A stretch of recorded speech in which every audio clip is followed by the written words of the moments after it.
تيفيك السقاب. عليكم السلام ورحمة الله وبركاته. شيخ أنا مدينة إن شاء الله. هاي diinta maxay ka qabtaa hadda sida Soomaaliya kale madaxdeena kaleete waxyaabaha ay ku dhaqmayaan anigoo yacni qurbahan aan u soo qaxnay hooyooyinka dhibaato ee la kulmeen hooyo walba ay ooynayso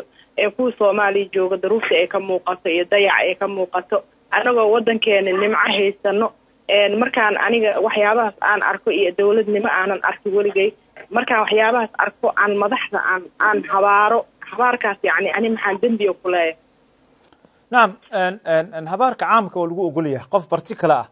waxa dhici kartaa ilaahay ugu dhaalimiinta naga qabo nin kasto dhaalima soo galay ama mucaarad haada ama muxaafid aad inaad tiraahid mucaarad ama qof aska habaartida ku ogeen xumaantiisa maxay yeelay dacaayadihi aska bateen hadda oo nin kasta been baa laga sheegayaa waxba lagu soo aruurinayaa nin kasta wuxuu qolku ku qurqurxinayaa waxaas marka waa labada dhinac labada kursiga rabtay kan ku fadhiyaba wax qof ina u helisid ma laakiin inaad tiraahid ilaahay dadkan waa na dulmiyeen siyaasiyiinta nin kasto dhaalim ah ilaahay wadanka ka qabo wadankan loo duceeyo habaarka markasta waxa ka fiican in loo duumeeyo allahumma walli umurana khiyarana wala tuwalli umurana shirarana habaarka waxa ka fiican ducada markasta inaad duceysaan tira ilaahay nin qaar qabo wadanka noogu dhiib ilaahay dadka qalbigooda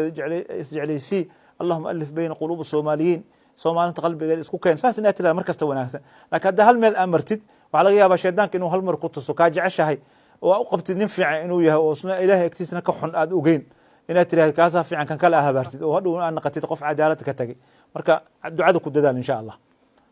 dhinaca kale halow